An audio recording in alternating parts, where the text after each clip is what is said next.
Gimana kabarnya, Kak Reski? Alhamdulillah, baik. Suara saya cukup jelas? Alhamdulillah. Alhamdulillah, Kak, suaranya Oh, sudah tunggu. jelas.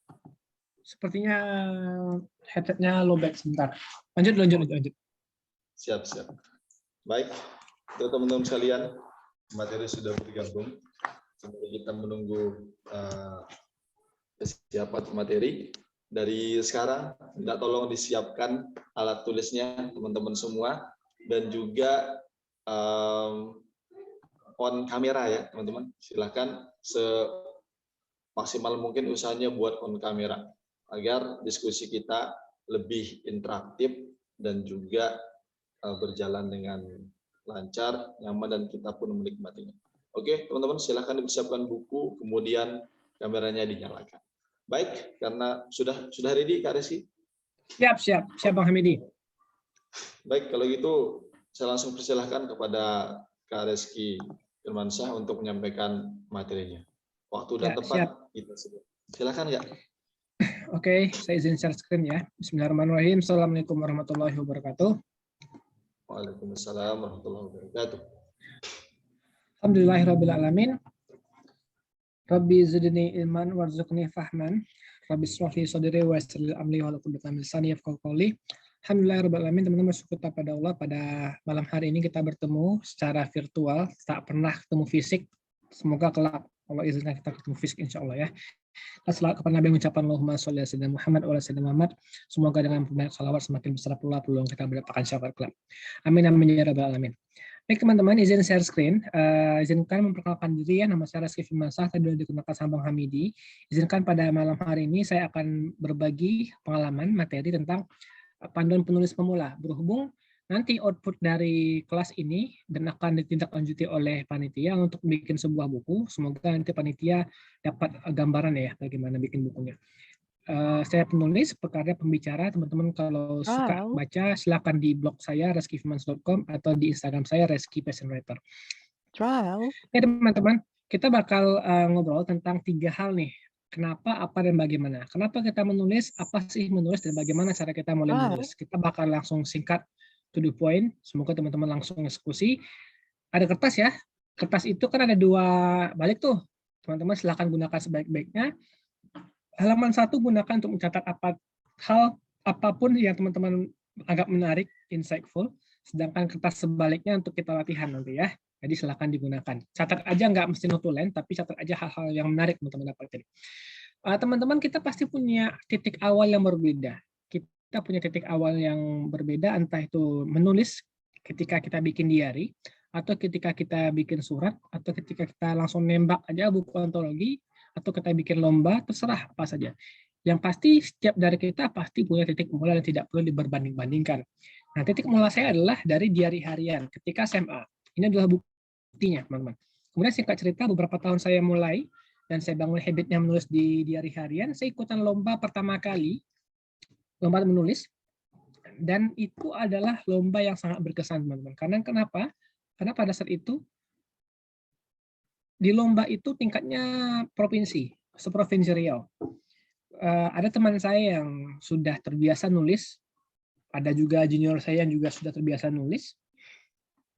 Tapi pada saat lomba itu yang dapat juara adalah Reski Firmansyah, teman-teman.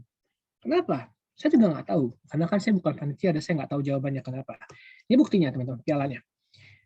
Lomba esai, andai aku jadi DPD RI, seprovinsi Riau. Saya nggak tahu jawabannya kenapa, tapi saya mencoba untuk memetik insight-nya, memetik hikmahnya. Kenapa sih saya bisa juara? Saya menganggap bahwa ternyata menulis itu bukan tentang kita jago bikin puisi atau kita jago bikin karya sastra, diksi yang indah, menjadi pujangga, enggak, teman-teman. Menulis itu adalah siapapun bisa menulis. Karena kita punya gagasan untuk dituangkan, kita punya perasaan untuk disampaikan. Dan itu adalah modal utama kita untuk menulis, teman-teman. Kita punya titik mulai berbeda, dan kita juga mesti punya motivasi yang kuat, teman-teman, untuk mulai menulis dan terus menulis. Teman-teman bayangin ya, ini kan ada orang lagi melangkah di padang salju gitu ya. Teman-teman, kalau kita nggak melangkah, apa yang akan terjadi oleh orang yang terjebak di padang salju ini? Dia mungkin bakal mati, bakal meninggal, bakal hipotermia, Lalu apa yang dilakukan agar tidak mati? Dia akan terus melangkah, bergerak, mencari kehangatan, keluar dari tempat ini. Kenapa? Itulah alasan dia terus bergerak. Dia pengen hidup. Nah, itu dinamakan strong why. Alasan kita terus bergerak itu adalah strong why. Motivasi kita. Dan motivasi itu sifatnya teman-teman haruslah lurus. Lurus itu simpelnya adalah lillahi ta'ala. Otentik itu sifatnya personal. Nggak bisa dibanding-bandingin. Kalau kuat itu ya kuat gitu, bisa menggerakkan kita. Simpelnya gini, kenapa sih teman-teman gabung sama kami lah, misalkan. Mungkin teman-teman ada yang gabung kami, mungkin diajak sama temannya, nggak nyaman sama temannya, diajak terus-menerus gitu. Atau emang benar-benar teman-teman pengen berkontribusi di kami gitu, menemukan ini dalam perjuangan kita bersama gitu. Berarti kan kalau kayak gitu, lillahi ta'ala kita bergerak. Orang bakal menghina, tidak bakal tumbang, orang bakal memuji, nggak bakal terbang gitu. Kita harus melangkah aja. Nah, teman-teman kenapa? Kenapa pengen menulis? Nah, sekarang silakan teman-teman jawab di Zoom chat ya. Alasan kenapa teman-teman pengen terlibat dalam proyek penulisan kami menulis ini. Atau ginilah, teman-teman kenapa sih pengen nulis gitu? Nah, silakan jawab di Zoom chat. Saya akan lanjut slide-nya setelah minimal dapatkan 3 jawaban di Zoom chat. Ya, silakan teman-teman jawab. Kenapa teman-teman? Apa motivasi teman-teman untuk menulis? Kenapa teman-teman pengen nulis? Oke, saya tunggu ya teman-teman ya. Sambil saya minum dulu. Minum air putih saja.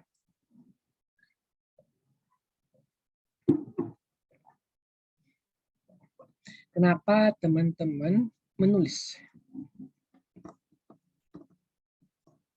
Ini semoga yang lagi off cam tetap menyimak ya teman-teman ya. Biar tulisannya bias dibaca orang lain. Wah, gimana dong? Kalau bias dibaca orang lain gimana dong? Nggak terbaca dong kalau bias dibaca orang lain. Bisa ya. Biar bisa dibaca orang lain. Oke. Mendapatkan penghasilan tambahan dan menginspirasi. Pertama kali karena hobi, tapi masih belum menemukan cara yang pas untuk saya. Oke, agar bisa dibaca lebih luas. Agar dapat penghasilan dan menginspirasi. Karena hobi, teman-teman. Silakan tambahkan jawaban teman-teman kalau pengen berbagi, silakan gitu ya. Nah, saya tidak pengen menyalahkan atau membenarkan jawaban yang teman-teman tulis di Zoom chat. Mungkin ada di antara teman-teman yang menyimpannya dalam perasaan, tidak pengen publikasikan karena tawadu ya, tidak pengen ria gitu ya. It's okay, nggak masalah teman-teman. Tapi mari kita tanyakan sama diri sendiri. Apakah jawaban yang teman-teman sampaikan di Zoom chat atau jawaban yang teman-teman miliki dalam hati itu bisa nggak menggerakkan teman-teman untuk menulis? Misalkan Suhairani pengen berbagi manfaat melalui tulisan. Lantas misalkan aja, jika benar itu adalah motivasi Rani untuk menulis, apakah hari ini sudah menulis? Atau kapan terakhir kali mempublikasikan tulisannya di sosial media atau di blog? Kalau tidak mulai menulis, atau kalau udah jarang menulis, berarti motivasi yang Suhairani miliki berarti kan dusta dong simpelnya. Iya nggak sih? Berarti omdo dong. Iya nggak? Nah, jadi teman-teman, silakan kita jujur sama diri sendiri. Karena jujur itu adalah kunci kita untuk terus melangkah. Nah, sekarang, Sarah Seri Rahayu pengen mengabadikan momen dan berbagi cerita tidak dapat dijelaskan dengan suara. Apakah momen terbaik di 2022 ini sudah Sarah publikasikan, sudah Sarah abadikan? Kalau belum, lantas apa jawaban itu gitu? Kenapa tidak dibuktikan? Gitu. Jadi teman-teman, silakan dicek lagi tuh niat kita sama saat ini. Apalagi nanti ketika kita udah pengen bikin buku ya, kami menulis gitu. Karena pengalaman saya kalau bikin buku antologi itu bareng-bareng organisasi, komunitas, mohon maaf cerita nih, awalnya yang niat itu banyak sekali, anggaplah 30. Apakah semuanya bakal nulis? Oh, tidak. Tidak. Yakinlah sama saya. Saya tidak bakal menjudge teman-teman nggak bisa, enggak. Tapi pengalamannya kayak gitu. Nah, kalau teman-teman ada 20 berapa nih? Ada 22, kurang 1 saya. Ada kurang 2 lah kan, ada 2 akun sini, Hamidi. Berarti ada 19 orang nulis buku. Apakah 19 yang bakal nulis buku semuanya? Tidak. Tapi kalau berhasil, teman-teman bisa buat sejarah nantinya, insya Allah ya. Jadi silahkan teman-teman luruskan niatnya. Semoga Allah bantu. Nah, kenapa sih kita menulis gitu? Teman-teman kan udah punya jawaban tadi kan masing-masing ya. Sudah punya. Nah, sekarang kenapa sih kita menulis sebenarnya? Kita punya banyak jawaban gitu ya. Kita bisa menulis itu karena kita pengen eksplorasi diri. Kenapa bisa eksplorasi diri? Karena ketika kita menulis itu, kita tuh bakal menggali lebih dalam diri kita sendiri. Kok bisa gitu? Contoh tadi siapa? Sari ya tadi yang ngomong. Saya pengen mengabadikan momen. Teman-teman ketika menulis itu ya, kita tuh bakal menggali pengalaman kita, dan ternyata kita bakal menemukan hal-hal yang menarik dalam hidup kita. Oh ternyata saya ini orangnya peka loh. Oh ternyata saya ini orangnya mudah marah kalau menemukan kayak gini loh. Jadi semakin dalam kita diri sendiri itu semakin menemukan kita lebih dalam gitu. Kita semakin lebih kenal sama diri kita sendiri. Nah, itu bakal teman-teman dapatkan gitu ketika mulai menulis. Atau yang kedua kita bersyukur. Kenapa bersyukur? Yang bersyukur gitu. Ketika kita dapatkan kebaikan, kita nggak cuma memendam dalam diri kita sendiri. Ketika kita dapat ilmu, kita nggak cuma memendam untuk diri kita sendiri. Kita pengen bersyukur dengan berbagi apa yang kita dapatkan itu agar sama-sama dirasakan oleh orang lain gitu. Itu bentuk syukur kita. Salah satu bentuk syukur yang paling mudah adalah kan alhamdulillah ya. Tapi bentuk syukur yang lebih tinggi adalah bagaimana cara kita mendapatkan, menggunakan nikmat yang Allah berikan sama kita itu untuk hal yang Allah sukai. Misalkan nih, teman-teman merasakan nih kenikmatan perjuangan dalam sebuah organisasi gitu.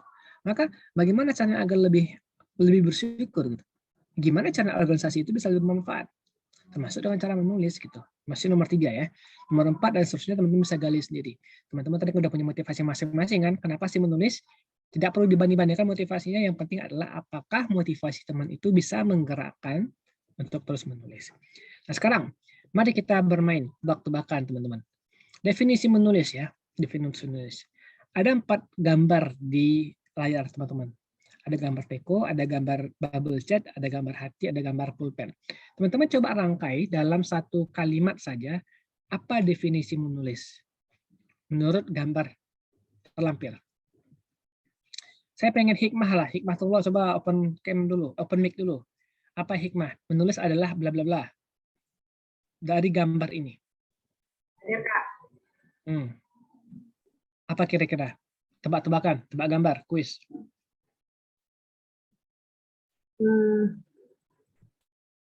Ini disusun jadiin kalimat gitu ya dari gambar. Ya, betul, betul. Ini ada cangkir, chat, cinta. Bukan cinta. Cangkir itu, teko. Teko, oke, teko. Ya. Jadi satu kalimat aja. Ya, satu kalimat saja. Menulis adalah bla bla bla sampai satu kalimat. Menulis adalah menuangkan. Menuangkan. Betul. Pesan. Menuangkan betul. Pesan, menuangkan terus? Pesan.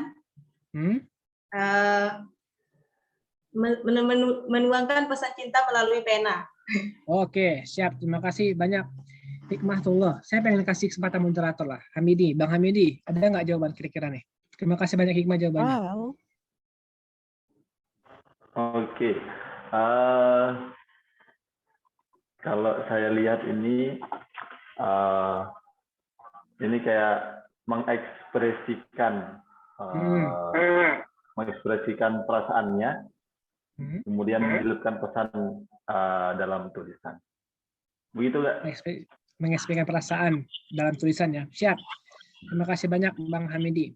Sekarang saya coba untuk spill jawabannya teman-teman ya. Menuangkan pemikiran dan perasaan dalam sebuah tulisan. Teko itu kan menuangkan. Ini kan gambar bubble chat itu kan pemikiran. Ini hati, perasaan dalam tulisan gitu. Kenapa saya menggunakan definisi ini? Menuangkan pemikiran dan perasaan dalam sebuah tulisan. Karena dengan definisi ini, kita tidak lagi berdebat dengan definisi bahwa wah, menulis itu berarti harus orang yang pujangga gitu ya. Harus orang yang jurusan sastra gitu ya. Harus orang yang suka dengan kata-kata indah ya. Enggak, teman-teman. Menulis itu bagi kita semua yang punya otak untuk berpikir dan punya hati untuk merasa. Siapa di sini yang tidak punya otak? Semuanya punya otak untuk berpikir. Siapa di sini yang nggak punya hati untuk merasa? Semuanya punya. Jadi semua orang bisa menulis. Teman-teman, bisa gitu ya. Tapi apakah semua orang bagus dalam menulis? Belum tentu. Ya. Saya ulangi lagi, semua orang bisa menulis, tapi tidak semua orang bagus dalam menulis. Nah, bisa dan bagus itu dibedakan berdasarkan pengalaman. Seberapa banyak kita mulai latihan.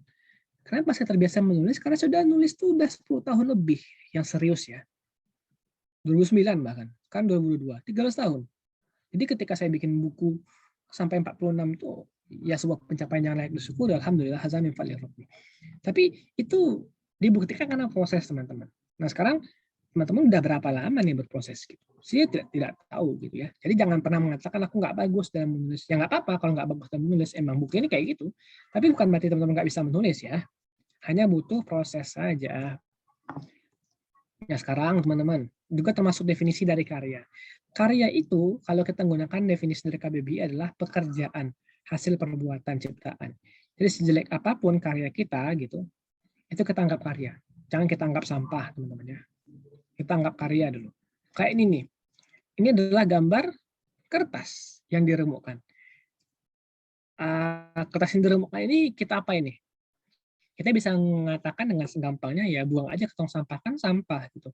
Padahal kalau kita lebih dalam melihat gambar ini, kita bisa menggunakannya itu menjadi hal lain. Bisa jadi origami kan? Kayak gini gitu. Nah, makanya Ernest Hemingway mengatakan the first draft of anything is garbage. Draft pertama dari apapun adalah sampah. Pertama kali tulis dan merasa jelek sekali gitu. Itu adalah sampah. Sampah tidak perlu dibuang. Sampah hanya perlu diolah. Ketika teman-teman merasa tulisan jelek, jangan dihapus, jangan dibuang, tapi diedit. Ya, ingat teman-teman ya. Ketika teman-teman tulisannya nggak bagus gitu, jelek, gitu, jangan dibuang, jangan dihapus, tapi diedit. Nah, kuncinya teman-teman ketika menulis jangan pernah nulis sambil ngedit. Karena kalau teman-teman nulis sambil ngedit nggak bakal pernah selesai. Yang perlu dilakukan adalah menulis saja secara struktur, nanti baru diedit belakangan. Nah, kita bakal mempelajari strukturnya seperti apa. Kita bisa nulis apa sih? Banyak hal yang bisa kita teman-teman tuliskan. Kita bisa tuliskan pesan orang lain. Misalkan teman-teman dapat pesan apa sih yang terbaik selama hidup itu. Selama 2022 ini teman-teman dapat pelajaran apa sih? Itu bisa ditulisin. Atau hikmah apa yang kita refleksikan gitu. Kita juga bisa bikin riset apapun lah ya. Bagi teman-teman yang bergerak di bidang akademis atau lagi skripsi, riset itu kan ditulis, nggak cuma dipikirkan. 4, 5, dan seterusnya teman-teman banyak lah. Ini contoh beberapa. Oh nih, saya berikan sedikit gambar elemen komunikasi. Ada nggak di sini yang jurusan komunikasi? Ini rata-rata jurusan kampusnya di mana aja ya? Ada nggak jurusan komunikasi di sini? Kalau ada, tolong jawab di Zoom chat ya, teman-teman. Saya berikan jawabannya saja nih. Elemen komunikasi itu ada 5. Penyampai pesan, media perantara, pesan yang disampaikan, penerima pesan, respon. Penyampai pesan itu dalam case sekarang adalah saya, Resi Firmansyah. Media perantaranya apa? Zoom. Betul ya. Pesan disampaikan apa? Materi penulisan. Penerima pesan siapa? Adalah 20 orang yang ada di Zoom ini. Responnya apa? Responnya teman-teman ketika ditanya menjawab, ketika jawab di Zoom chat, jawab di open mic, itu kan respon. Maka komunikasi kita berjalan dengan lancar. Nah, tapi sekarang teman-teman coba lihat nih. Ini adalah ilustrasi elemen komunikasi jika salah satunya tidak terpenuhi. Ada penyampai pesan, ada media perantara, tapi nggak ada pesannya, nggak ada penerima pesannya. Apa yang pengen tuliskan? Iya kan? Kita punya nih inspirasi, kita punya nih kertas, tapi kita nggak pernah menyampaikan. Kita nggak tahu siapa membaca kita. Apa yang mau kita tulisin? Betul? Ya. Ada penyampai pesan, ada penulisnya. Tidak ada media perantara, tidak ada kertasnya. Ada pesan disampaikan, tidak ada penerima pesan. Hasilnya adalah menulisnya di pikiran saja. Di sini aja nih, nggak terpublikasikan, betul ya? Maka tidak dituliskan. Ada penyampai pesan, tidak ada media perantara, tidak ada pesan yang disampaikan, tapi ada penerima pesan. Misalkan saya nih, Reski Firmansyah nih, ada hikmah tuh di sana gitu, di Mataram gitu. Kita nggak ngomong, diam tanpa kata aja kan, gitu dong. Nah, atau ada lagi nih, ada penyampai pesannya, ada media perantaranya, ada pesannya, tapi nggak ada penerima pesan. Siapa yang baca? Nggak ada dong. Makanya teman-teman, menulis itu harusnya memenuhi 4 elemen ini. Ada penulisnya, ada kertasnya, ada medianya, ada pesannya disampaikan, ada penerima pesannya. Sehingga ketika kita menyampaikan sesuatu itu ada respon. Ya. Dan ini harus dipenuhi teman-teman dalam komunikasi. Nah, ini beberapa contoh karya yang saya tulisin. Semoga teman-teman dapat gambaran, inspirasi, bikin buku itu seperti apa. Naskah Nyawa Kedua dan Kita Adalah Korban ini adalah tidak saya alami langsung, dan semoga tidak saya alami, tentang orang lain. Saya nulisin hikmah orang lain, pengalaman orang lain. Yang pertama yang putih biru ini adalah pengalaman seseorang yang mengalami badai sitokin ketika COVID. Jadi dia itu mengalami momen yang luar biasa. Pokoknya singkat cerita tuh dia seolah-olah mendapatkan nyawa kedua aja ketika dalam melewati masa COVID. Dan dia merasa bahwa ini nggak pengen dipendam diri sendiri, tapi saya pengen publikasikan gitu, saya pengen ceritakan. Dia nggak punya kemampuan menulis, saya di-hire untuk nulisin pengalaman dia. Yang merah adalah Kita Adalah Korban. Ini adalah buku yang bekerja sama sama Komite Nasional Pengendalian Tembakau. Kisah para korban rokok. Mereka yang merokok, terus ada yang operasi, ada yang meninggal, dan seterusnya. Kemudian dituliskan, mereka adalah korban gitu. Kita adalah korban. Nah itu yang teman-teman bisa baca. Nanti klik aja tuh linknya. bit.ly/naskahnya kedua atau bit.ly buku kita korban. Gratis tuh teman-teman. Ini ada juga beberapa buku yang saya tulisin gitu ya, secara sendiri gitu. History behind the book. Ada sejarah di balik sebuah buku, ada cerita di balik sebuah buku. Yang paling kiri, yang teman-teman lihat, inilah capres pilihan. Ini adalah catatan selama saya kuliah kemarin ketika jadi presiden legislatif di kampus. Bisa jadi buku teman-teman ternyata. Jadi ada hadiah lah ketika serah terima jabatan. Yang merah ini yang oranye adalah kisah ketika saya mengikuti pelatihan, lalu saya notulensikan apa yang saya dapatkan dengan cara saya pribadi, jadilah sebuah buku gitu. Itu ditulis oleh masing-masing ya, solo gitu. Yang putih ini Ragam Asa Anjok Indonesia, konsepnya lebih kurang sama kayak kami menulis ini. Jadi ada sebuah pelatihan Forum Indonesia Muda, saya ketemu sama Hikmah di sana. Kemudian dari forum itu kita pengen nih bikin buku bersama-sama. Jadi kita ikutan pelatihan, kita ikut organisasi, nggak cuma say hello, selfie and goodbye, tapi kita juga bikin karya bersama. Jadilah sebuah buku. Jadi teman-teman dalam sebuah buku, sebuah karya itu kita punya cerita di balik itu semua. Jadi kita tinggal mengolahnya aja bagaimana gitu. Nah, how to start? Gimana cara kita mulai menulis? Gimana cara kita mulai menulis itu? Yang penting adalah kita mesti punya idenya dulu. Ide itu kan gambaran umum, ya. Ya, saya ulangi lagi. Ide itu adalah gambaran umum. Kita pengen masuk ke topik apa gitu. Contoh, pengalaman berkesan selama 1 tahun di organisasi kampus. Itu kan sangat umum dong. Pengalaman berkesan selama organisasi kan banyak sekali gitu. Kita pengen menekankan apa gitu. Nah, penekanannya itu ada di nomor 2. Pesan utama. Pesan utamanya apa yang pengen disampaikan selama setahun di organisasi kampus. Misalkan, menggerakkan organisasi bukan dari sosok, tapi dari gagasan. Karena orang bisa pergi, gagasan masih bisa diperjuangkan.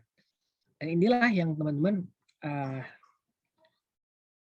inilah yang diinisiasi ya oleh Anies Baswedan ketika bikin Indonesia Mengajar, ketika bikin turun tangan. Walaupun dia tidak ada lagi di sana gitu ya, walaupun dia tidak pakai namanya di sana, tapi gerakan itu masih terus berjalan. Teman-teman lihat aja Indonesia Mengajar itu tersebar di seluruh Indonesia saat ini. Turun tangan juga gitu. Jadi ya tanpa Anies Baswedan gerakan-gerakan tetap berjalan gitu. Itu contohnya pesan utama kan. Yang ketiga adalah mulai menulis. Mulai menulis ini teman-teman kita mesti fokus free writing dalam waktu khusus tanpa distraksi. Jadi nggak ada ngedit ya. Jadi misalkan nih 15 menit sebelum tidur teman-teman fokusan nulis aja. Nggak boleh ngedit, nggak boleh main gadget. Yang penting fokus aja nulis. Itu how to start-nya. Tapi bagaimana cara kita, itu kan pra writing kan, pra menulis gitu. Nah sekarang kita menulis itu teman-teman perhatikan 5 hal ini. Yang pertama adalah konsep utuh. Kita berarti struktur tulisan ya.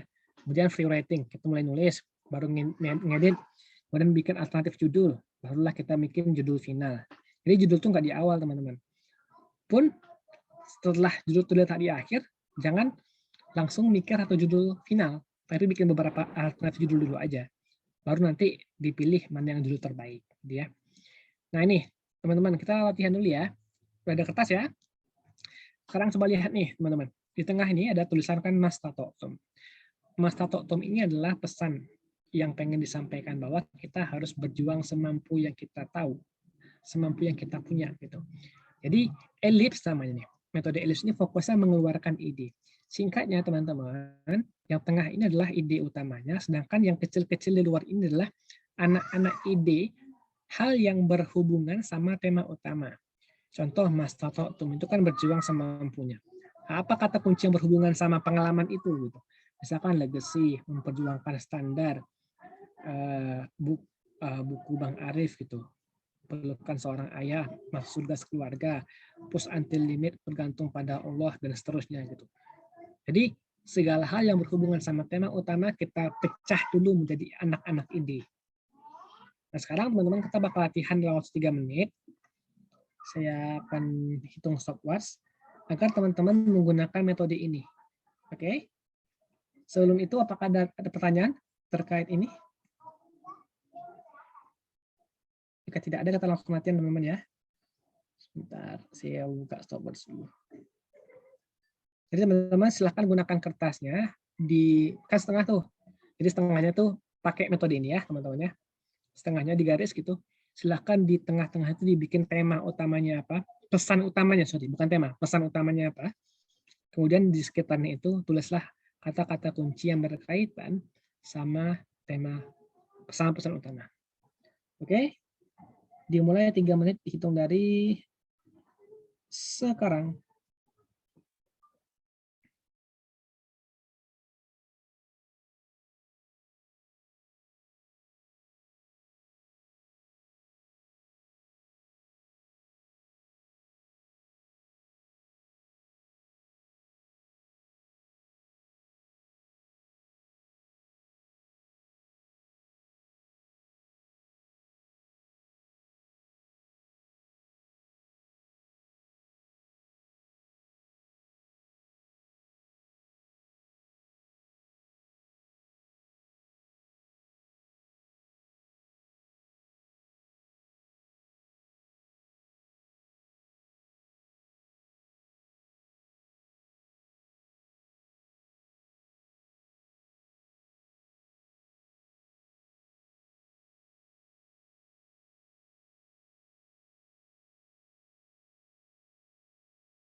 Sepuluh detik.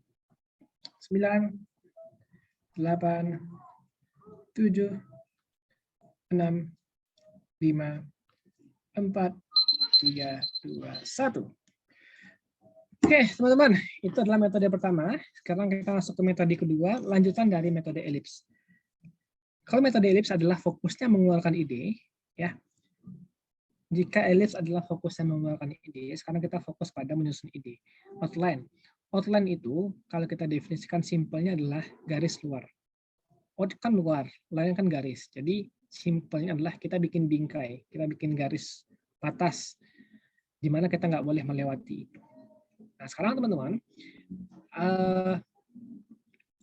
yang berantakan tadi, metode elips tadi, coba teman-teman susun dalam metode outline ini, dibagi menjadi 3 struktur utama, pembuka, isi, dan penutup. Jadi pembuka bagian mana nih? Isi bagian mana?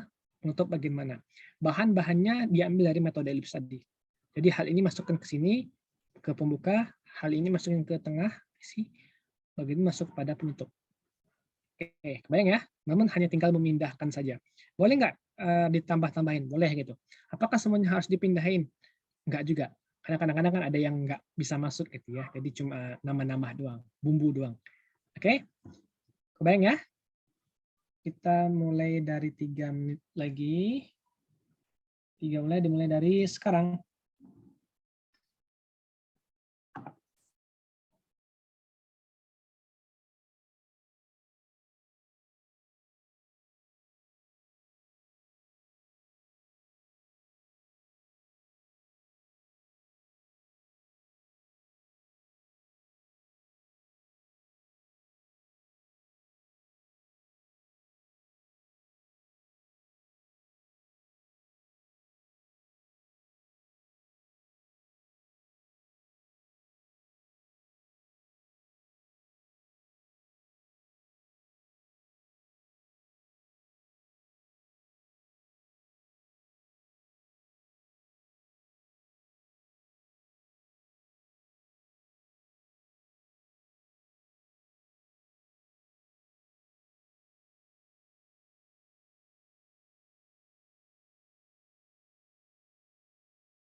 Satu menit lagi.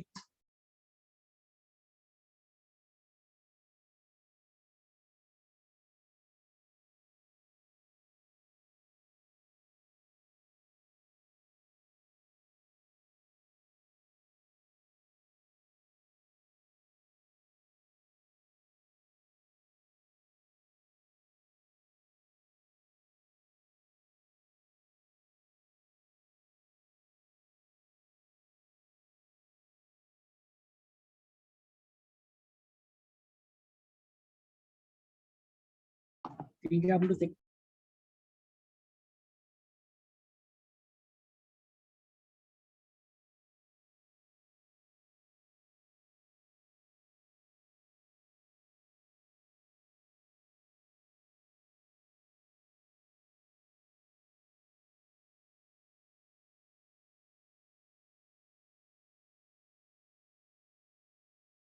Tiga, dua, satu.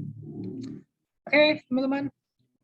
Ini ada yang bisa saya tembak nggak untuk membacakan hasilnya? Hanya 2 yang open cam, maka 2 yang bisa saya tanya. Tapi ada nggak yang lain bisa ya? Saya pengen membuka Zoom chat dulu. Siapa yang bisa? Ada nggak yang volunteer, yang raise hand, yang pengen menyampaikan hasil tulisannya? Apakah mau? Silakan, Vidya Lestari. Silakan dibacain hasilnya. Bacaan hasil outline-nya dia, pembukanya apa, isinya apa, penutupnya apa. Silakan Vidya. Siap. Tapi saya izin nggak aktifin kamera Kak ya. Iya, boleh silakan. Di sini tuh di metode pertama, metode ELPS-nya itu kan mengeluarkan ide. Nah, di sini saya mengambil bukan tema besar sih, tapi kayak apa tuh ya? Itu kami pilihanku. Nah, kayak Kami pilihanku. Ya, kami pilihanku. Nah, di sini yang kayak cabang-cabang ide itu ada kayak semangat, bertahan, perjuangan, menemukannya, ada futur, ada bangkit, ada kendala, lelah, ukhuwah, ada daurah marhalah, ada bertahan, dan juga bukan sekedar organisasi. Afwan kayak kalau kurang salah. Yang Nggak apa-apa. kedua, Lanjut. ya, kalau yang kedua outline-nya, di mana pembukanya ini saya lebih milih untuk menemukannya. Dan kedua, isinya itu ada semangat, DM, ada futur, DM, ada ada direct menangis, message. ya. DM itu direct message. Maksudnya ada huruf marhalah. Oh iya, siap. Afwan, Kak. Ya, itu ada menangis, lelah, bangkit, terus ukhuwah, kendala, perjuangan, dan pilihanku. Dan yang ketiga, itu ada penutupnya itu mungkin lebih ke bertahan. Itu aja, Kak. Siap. Afwan, Terima kasih Kak. banyak Vidya ya. Terima kasih banyak sudah berbagi isinya, teman-teman. Itu lebih kurang konsep dari Vidya udah oke banget ya. Jadi ya, udah spesifik banget. Udah rapih strukturnya. Saya pengen membuat lebih spesifik, teman-teman. Ini ada botol ya. Ada botol. Kira-kira bisa nggak sih kita minum botol ini gitu ya? Anggaplah teman-teman punya botol gitu ya. Persis seperti gambar ini. Dipegang di tangan sekarang. Bisa nggak teman-teman minum botol ini? Nggak bisa. Kenapa gitu?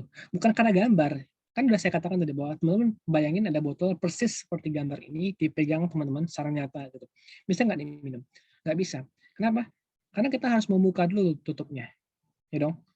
Setelah kita buka tutupnya, kita minum. Terus apa lagi setelah kita minum? Kita balikkan lagi minumnya, kita tutup lagi. Kenapa? Karena kalau nggak kita tutup, maka kita akan bakal gembung gitu. Kita nggak bakal kelebihan apa yang kita minum. Harus ada batas, harus ada penutup. Nah, pembuka isi penutup dalam botol ini seperti tulisan kita, teman-teman. Ada pembuka, ada isi, ada penutup. Kenapa penting? Karena seperti kita minum gitu. Kita butuh batas agar tahu di mana kita mengakhirkan tulisan kita agar tidak terlalu panjang, agar tidak terlalu melebar. Maka tadi udah ada outline kan? Outline itu adalah garis kita. Nah sekarang teman-teman, pembuka isi penutup adalah struktur utama dari segala komunikasi. Baik itu komunikasi presentasi seperti ini, baik itu tulisan. Pembuka isi penutup. Struktur utama. Memang ada yang lebih spesifik lagi, tapi umumnya kayak gini saja. Nah pembukaan teman-teman bisa memulai dengan pertanyaan, dialog, latar belakang, kutipan, dan lain-lain. Isi bisa dengan pesan, solusi, gagasan, dan seterusnya. Penutup bisa call to action, terus closing statement, pernyataan penutup, atau callback. Callback itu kita memanggil kembali. Apa yang disampaikan diisi, kita panggil kembali agar lebih kuat. Gitu. Silakan teman-teman screenshot ini, silakan difoto juga boleh, agar teman-teman ketika menulis, kebayang nih, oh bahwa pembuka saya bakal masukin pertanyaan deh, isi saya bakal masukin gagasan deh, suatu hal yang baru gitu. Penutupnya saya bakal call to action deh. Oke, udah ya teman-teman ya. Nah, terus teman-teman, nah ini contohnya. Contohnya ya tulisannya. Ini draft ya, bukan isi tulisan. Pembuka kita mulai dengan pertanyaan. Katanya, Ramadan adalah momentum perubahan. Tapi perubahan apa yang bisa kita hadirkan? Pertanyaan dong. Sehingga memancing orang untuk menjawab gitu. Pembuka nggak cuma satu kalimat atau dua kalimat seperti ini. Ini cuma gambaran saja. Nanti tinggal dikembangin saja ya. Bayangin. Isinya apa? Ada 7 kebiasaan baik yang bisa kamu bangun di Ramadan ini.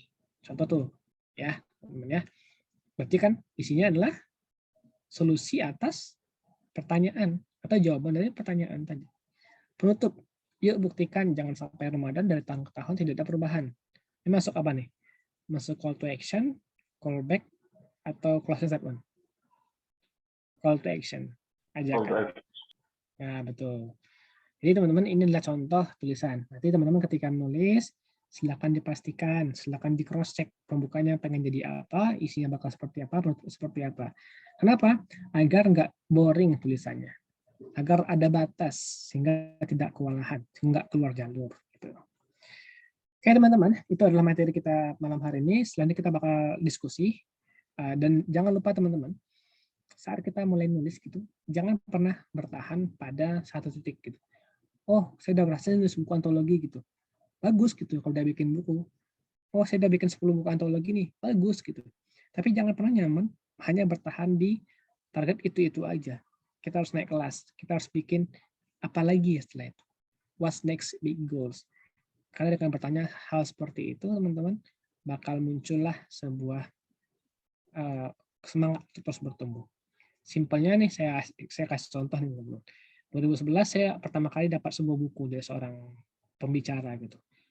Aku anak mas ibuku gitu. Kemudian saya nggak mikir tuh, oh ini apa ya? Kenapa saya dapat buku gitu? Ya udah, biarkan gitu saja. 4 tahun berikutnya teman-teman, untuk pertama kali saya tuh tulis opini di Real Post di koran. Hari Ibu sebagai momentum. Tepat di tanggal ini, 20 Desember pada tahun 2015. Kemudian teman-teman, 4 tahun berikutnya, dari 2011, 2015, 2019, saya bikin sebuah buku yang hanya dibaca oleh 2 orang. Hanya saya sama ibu saya. Saya bikin surat cinta untuk ibu saya. Dan happy luar biasa gitu. Dan saya merasa bahwa hal yang saya lakukan itu nggak cuma dirasakan oleh saya dan ibu saya, tapi juga kita duplikasikan, kita sebarkan jadi gerakan. Jadi buku untuk ibu di tahun 2019. Lalu saya berpikir gerakan ini harus lebih luasin lagi gitu. Jangan cuma ibu aja. Kenapa ayah enggak gitu. Hasil kita bikinlah di 2020 sampai tahun sekarang kita bikin buku untuk ayah ibu. Kita bikin sebuah gerakan agar anak bisa mengkomunikasikan rasanya kepada ayah ibu mereka lewat tulisan. Entah itu surat, buku, atau cerpen. Intinya jangan pernah dipendam, tapi disampaikan saja. Karena ingat lagi tadi elemen komunikasi, kita ada pesan, kita ada media perantara, kita sebenarnya untuk menyampaikan agar direspon pembaca, respon orang lain. Agar ikhtiar kita untuk berbakti pada orang tua itu bisa tersalurkan dengan tulisan kita. Oke teman-teman, itu sekelas materinya. Kita setelah itu diskusi, dan sebagai penutup, mimpi dari seorang penulis itu bukan hanya menerbitkan buku pribadi, karena buku itu hanyalah tools. Maka pikirkan apa ekspansi kebaikan selanjutnya. Teman-teman nanti kan bikin nih, kami menulis gitu. Apakah setelah selesai buku kami menulis itu berhenti teman-teman? Enggak. Teman-teman harus pikirkan lagi. Kita bikin kebaikan apa lagi ya bersama kami ya. Bikin gerakan takwa apa lagi ya. Bikin program apa lagi ya. Jadi pikirkan tuh kebaikan demi kebaikan. Semoga kita semua disebutkan dengan kebaikan demi kebaikan. Amin. Ya Rabbal Alamin. Oke teman-teman, begitu dari saya pribadi. Terima kasih banyak. Saya kembalikan pada moderator. Silakan Bang Hamidi. Oke, wah luar biasa banget. Makasih Kak Rizky atas penyampaiannya. Sangat insightful ya teman-teman penyampaian dari Kak Rizky. Bagi saya membangkitkan semangat banget buat nulis yang sebelumnya aduh vakum banget buat nulis, tapi bismillah kita usahain motivasi ini kita realisasikan. Baik teman-teman sekalian, kita masuk ke sesi diskusi. Kita berharap teman-teman sangat interaktif pada malam hari ini. Karenanya silahkan yang ingin bertanya, raise hand, akan saya tunjuk satu persatu. Bisa juga melalui kolom. Silakan teman-teman semua.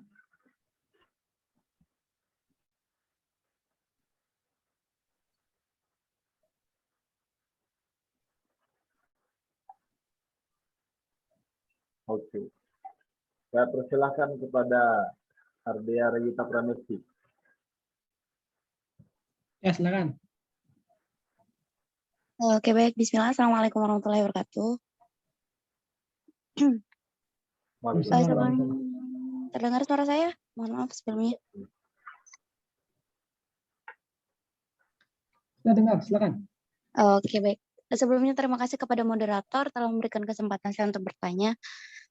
Sedikit pertanyaan mungkin untuk Bapak pemateri. Sebenarnya dari Bapak dong. Oh, iya, Kak. Jangan Bapak. Mohon maaf. Siap. Ya. Lanjut. Lanjut ya, mohon maaf. Sebenarnya dari dulu tuh saya sudah kayak hobi menulis diary ya, tapi di pertengahan jalan itu kayak nggak nulis lagi gitu. Terus sekarang juga sedang mencoba menulis lagi. Tapi yang saya bingungkan tuh kalau kita mau nulis nih Kak, ya kan kita harus kayak fokus gitu kan pada satu genre atau satu apa ya namanya. Itu udah pokoknya. Nah, gimana sih cara kita buat tahu oh ini loh genre yang cocok untuk saya gitu.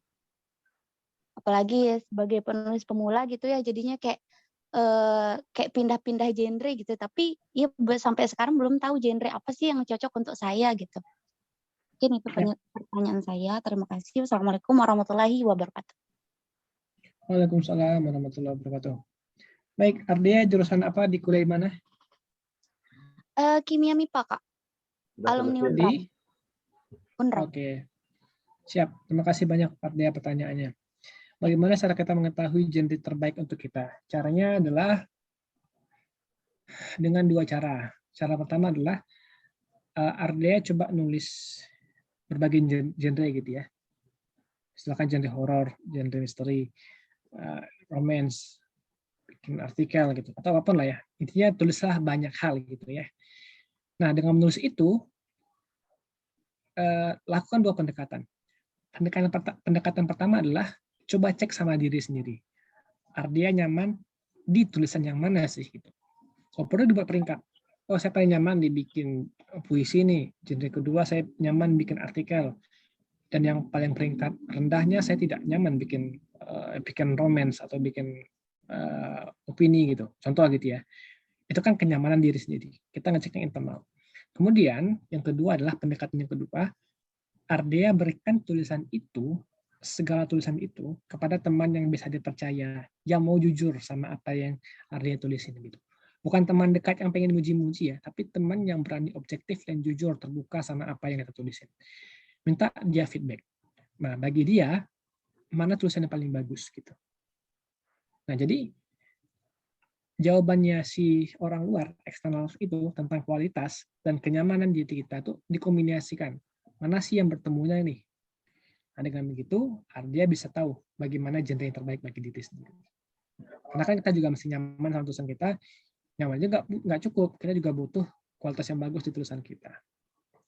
Begitu Ardea caranya, paling efektifnya sih.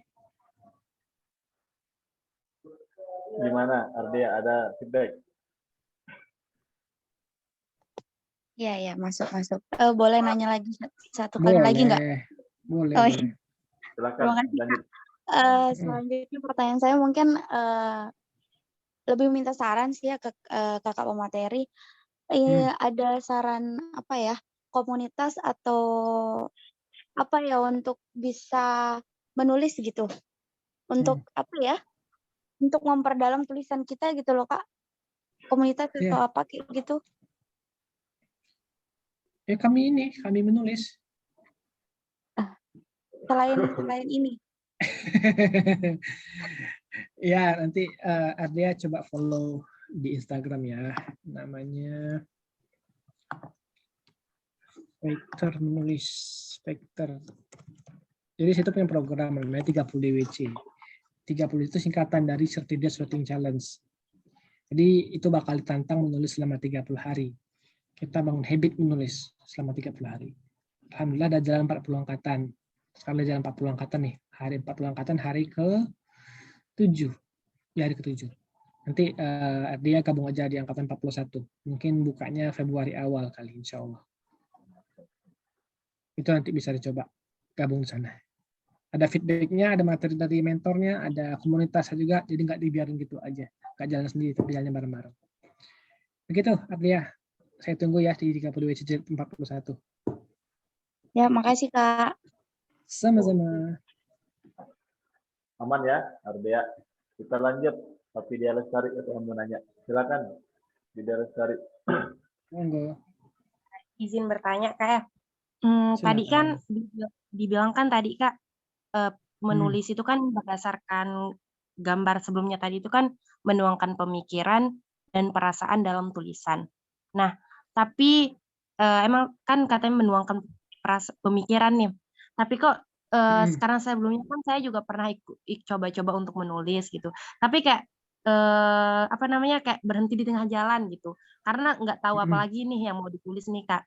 Nah, tapi saya ngerasa diri saya tuh kayak saya nggak terlalu bisa menuangkan apa yang ada di pikiran saya dengan tulisan gitu.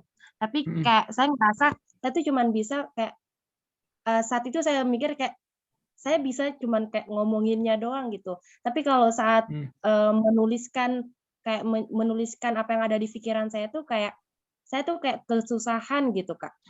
Menurut Kakak tuh kayak gimana? Soalnya kan dari itu kan menuangkan pemikiran kita gitu. Ya. Mungkin itu aja sih Kak. Ya, Vidya merasa sulit untuk menuangkan pikiran dan perasaan sebuah tulisan, gitu ya. Sekarang saya kasih jawaban langsung konkret nih. Vidya coba bikin draft kayak tadi kan. Outline-nya apa? Outline ya. Pembuka isi penutup dari elips ke tadi sampai selesai gitu. Nah, kemudian jika Pidya merasa sulit untuk menuangkan dari tulisan, coba disuarakan saja. Kayak ngobrol aja gitu, kayak ngisi podcast gitu. Direkam. Oke, direkam sampai selesai, sampai semua bahasan tadi itu selesai gitu. Kemudian udah selesai, dimatiin rekamannya, tulisin aja, transkrip aja apa yang disuarakan tuh jadi sebuah tulisan. Itu bisa dicoba sih si Pidya. Itu sih kalau pengen contoh caranya, tidak langsung menulis. Tapi ya cara paling gampang ya, bukan cara paling gampang sih. Emang kita memang mesti maksa untuk menulis sih. Jadi kita jangan terlalu mikir kualitas, jangan terlalu mikir apa kata orang lain. Yang penting kita nyaman dulu. Karena pasti aja ketika kita nulis dan selesai, satu tulisan itu bakal lega banget gitu. Jangan mikir orang lain bakal suka ya, jangan gitu. Tapi mikirnya adalah apakah kamu bahagia dengan apa yang kamu tulisin gitu. Nah, itu bakal terasa sih. Begitu, Pidya. Oke, siap. Gimana, Silvestri, ada tanggapan? Atau pertanyaan? Alhamdulillah udah udah ya enggak, udah lumayan paham kok. Makasih Kak ya. Sama-sama. Ya, kita next. Ada lagi yang mau nanya? Silakan. Lanjut. Langsung aja di kolom. Silakan.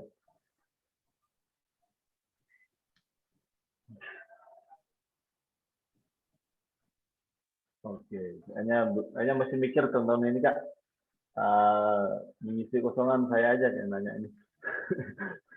Gak apa-apa ya. Pidya masih nanya lagi tuh, masih ada hand. Iya Kak, izin mau bertanya lagi Kak. Oh, iya. Ya, bilang Stan. Izin bertanya sekali lagi. Nah kan mungkin minta saran sih Kak sebenarnya. Kan di kampus saya nih Kak, kan kita mau kayak adakan UKM menulis. Ya. Karena masih baru-baru kan, karena sebelumnya belum pernah ada kayak UKM menulis di kampus. Nah di situ kan saya juga diminta sama ibu untuk ini buat ini UKM menulis ini. Ibu siapa? Tapi saya masih sama dosen kan. Ibu siapa? Gitu. Oh, sama dosen. Ya sama dosen untuk buat ini sama teman-teman lain gitu. Karena kan kita juga belum terlalu berpengalaman dalam hal ini gitu Kak. Nah tapi saya kadang kayak masih kayak ini nggak tahu gimana sih cara kita nyusun untuk buat kayak grup kepenulisan ini gitu, masih kayak gampang aja gitu, nggak tahu mulai dari mana dan sebagainya gitu. Mungkin dari kakak yang udah punya komunitasnya kan, udah buat komunitas, mungkin bisa kasih saran gitu Kak. Saya juga punya gambaran untuk ini gitu. Itu aja sih Kak, makasih. Ya, siap. Pidya mau jawaban yang enak atau jawaban yang benar? Enak dan jawaban benar. Jawaban yang benar. Berarti Pidya siap dengan apa jawaban yang diberikan? Siap bertanggung jawab? Wah. Siap ya? Nah gini, bikin program namanya One Week One Post. 1 pekan 1 tulisan. Jadi ginilah, simpelnya anggap kita bikin workshop dulu lah, workshop awal gitu ya, tentang materi menulis dasar lah. Gitu. Nah kemudian setelah itu ditindaklanjuti dengan One Week One Post. Karena teori tanpa aksi itu kosong, omong kosong saja. Jadi ketika mereka udah dikasih materi, mereka mesti tindak lanjuti dengan latihan bangun kebiasaan menulis. Nah, mesti setiap hari 1 pekan 1 tulisan aja, one post. Misalkan setiap akhir pekan wajib untuk mengirim 1 tulisan minimal 500 kata misalkan. Nah, kemudian bukan cuma mengirim tulisan, tapi sesama grup itu harus saling feedback tulisan. Dia terbiasa membaca, dia terbiasa menulis, dia terbiasa mengomentari, dan di grup itu terjadilah diskusi yang konstruktif untuk saling membangun. Nah, coba deh dijalanin gitu. Gimana kalau sepi? Kalau sepi jangan nyerah. Pidyalah yang paling jadi bertanggung jawab gitu. Mereka nggak nulis, Pidya harus nulis. Jangan sampai Pidya yang ngajuin itu, tapi Pidya nggak sama sekali nggak nulis gitu. Karena bagaimanapun kan pemimpin itu ditunjukkan oleh keteladanannya, walk the talks-nya. Jadi kita tuh, tantangan kita tuh itu banyak semangat di awal, tapi itu nggak bisa menjaga konsistensi kita. Jadi kalau orang nggak konsisten, kita yang menunjukkan konsistensi kita. Dengan begitu orang bakal tahu, wah dia terbukti nih, gitu, pelatih konsistensi gitu. Begitu, Vidya. Dan yang paling penting adalah coba cek dulu niatnya apa. Kalau niat kita lurus, insya Allah kita bakal dikuatin sih. Begitu. Semangat Vidya. Siap, sama kasih Kak ya jawabannya. Sama-sama. Oke, terima kasih atas jawabannya, Kak Rizky. Selanjutnya, silakan teman-teman. Jika ada yang bertanya lagi, kalau enggak saya nih yang nanya nih.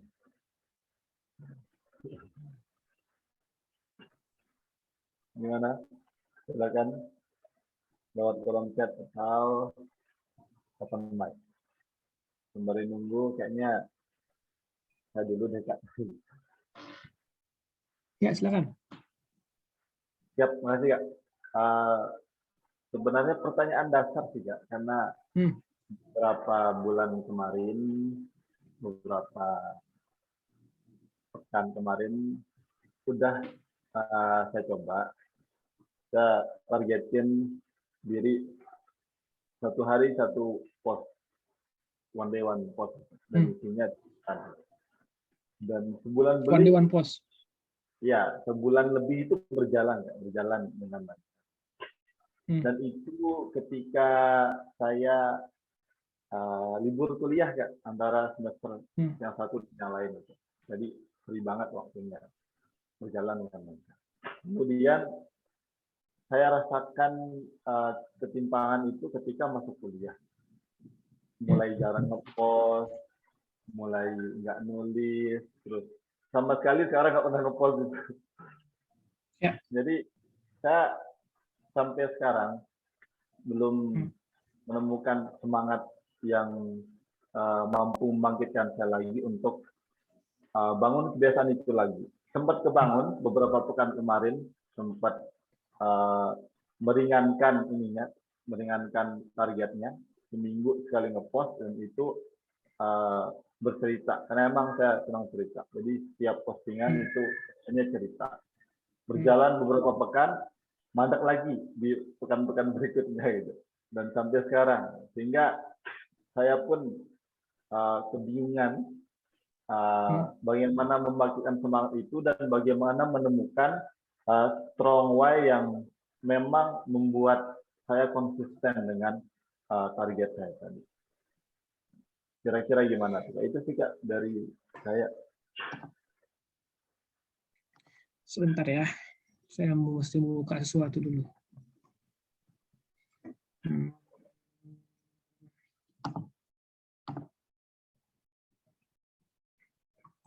Cek.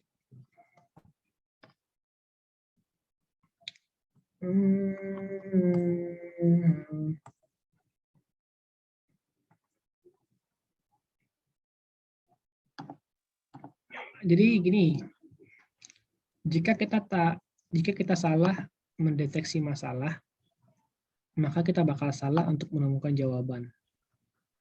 Maka yang paling penting di awal adalah kita mesti tahu dulu kita sedang menghadapi masalah apa sih. Sebentar, saya buka dulu.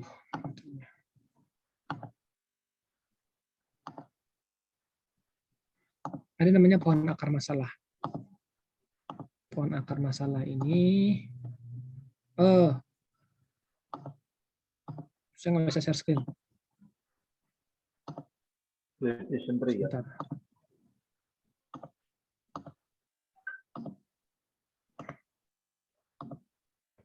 Oke.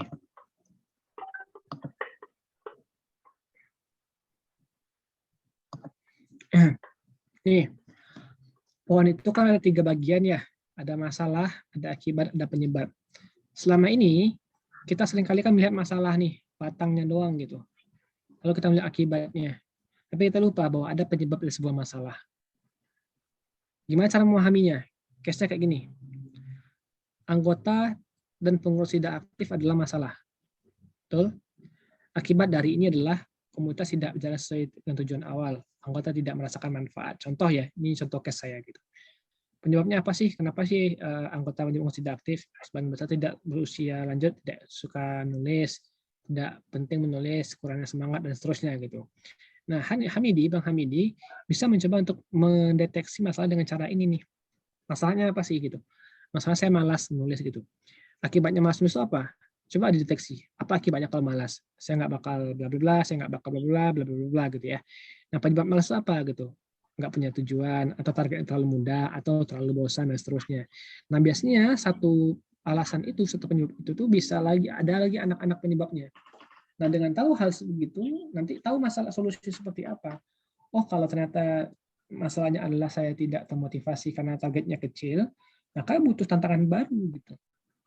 Kalau masalahnya adalah saya itu orangnya ekstrovert, itu harus butuh semangat dari luar, berarti kan solusinya nggak cuma cari motivasi aja, tapi cari teman support system gitu. Jadi nanti silahkan dicek aja sih, Bang Hamidi. Coba aja googling nanti atau cari YouTube pohon akar masalah. Disesuaikan dengan case kita masing-masing. Gitu, Bang Hamidi. Oke, siap. Baik, Kak. Terima kasih atas sarannya. Jadi, kita harus buat pohon akar masalah untuk mendeteksi masalah yang sebenarnya apa dan kira-kira solusinya apa. Baik, teman-teman, silakan jika ada yang masih ingin ditanyakan atau Bu Hikmah, ini ada sesuatu yang mau ditanyakan, disampaikan. Yang mungkin Bu Hikmah sudah mendeteksi masalah yang ada di masalah penulisan di kader kami gitu kan. Nah, kira-kira untuk memancing ya masalah itu terselesaikan untuk pertanyaan apa ya. Coba tahu gitu kan. Oke, silakan teman-teman. Boleh? Oke, siap. Ya, Silakan. Terima kasih sebelumnya Kak Reski. Misalkan nih kan kita mau buat buku bareng nih, mau buat buku bareng dengan orang yang berbeda. Kemudian kita udah punya satu tema nih. Nah, kalau tadi yang dari sistem elips itu satu tema itu kan satu orang yang buat. Nah, kalau misalkan di buku itu kan kita udah buat satu tema nih. Kemudian untuk menyamakan dengan biar tulisan yang lain juga masuk ke tema itu kira-kira gimana ya, Pak? Berarti dibuat temanya. Buatlah mereka bawa, buatlah tema utamanya gitu. Jadi misalkan nih, tema utamanya kan kami menulis, misalkan kami pilihanku lah, contoh gitu ya. Nah, kami pilihan itu bisa diberikan dengan cara apa? Bikin subtemanya, misalkan ketika kamu futur gitu, atau kontribusi bersama, atau apa gitu. Jadi dengan adanya beberapa kategori itu, mereka bakal kebayang nih, oh saya ngisi di puzzle ini deh gitu, saya ngisi di puzzle ini deh gitu. Jadi bisa tersebar merata sih, gitu, bikin kategori. Oh, berarti dibuat kayak kategori-kategori gitu. Betul. Oke. Baik ya. Aman-aman. Terima kasih. Sama-sama. Ya, berarti itu saran dari Kak Rizky mengenai karya buku yang akan kita buat nanti. Kita akan buat tema besar, kemudian sub-sub tema, dan silahkan teman-teman pilih subtema yang teman-teman. Oke, saya masih membuka slot pertanyaan. Silakan teman-teman semua yang ingin bertanya.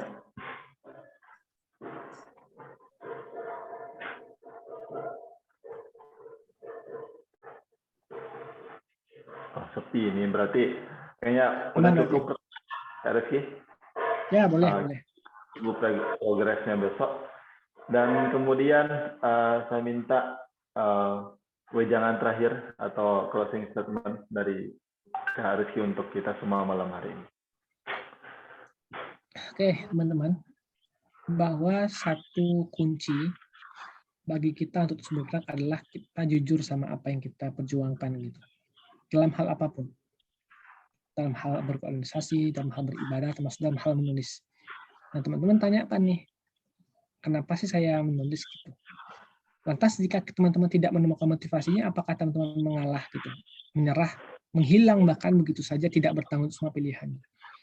Ingatlah teman-teman, pernah Novel Baswedan berkata di sebuah forum, jika kita terbiasa untuk menghindar dari sebuah masalah, masalah itu nggak bakal hilang. Masalah itu akan datang di masa depan dengan bentuk yang berbeda, tapi kemampuan kita tidak bertambah. Masalah itu membuat kita terus bertumbuh. Nah, maka teman-teman, mari sama-sama selesaikan tantangan kami menulis ini, dan kelak di masa depan ketika teman-teman dapat tantangan yang lain, teman-teman bisa melangkah lebih kuat lagi. Begitu teman-teman, semoga diluruskan niatnya, semoga Allah mampukan. Semoga bikin buku kami menulis ini bisa jadi resolusi sama-sama lah ya di 2023 nanti. Begitu dari saya, Bang Hamidi. Semoga bermanfaat. Amin ya rabbal alamin. Baik, ya, terima kasih atas segala penyampaiannya, materi, kemudian closing statement yang sangat powerful tadi untuk kita semua. Dan closing statement tadi menutup acara kita malam hari ini. Teman-teman semua, sekali lagi terima kasih kepada Kak Rizky telah meluangkan waktu untuk kita semua. Kemudian terima kasih juga buat teman-teman yang berkesempatan hadir pada malam hari ini. Dan saya ingin ingatkan kepada teman-teman semua bahwasanya kita akan buat buku itu ya, ditunggu aja nanti info berikutnya kita akan share termasuk tema dan sub-sub tema yang akan teman-teman pilih untuk diisi nanti. Baik, kita sebelum kita tutup, kita berdoa semoga acara malam hari ini mampu kita aktualisasikan ya semangat-semangatnya.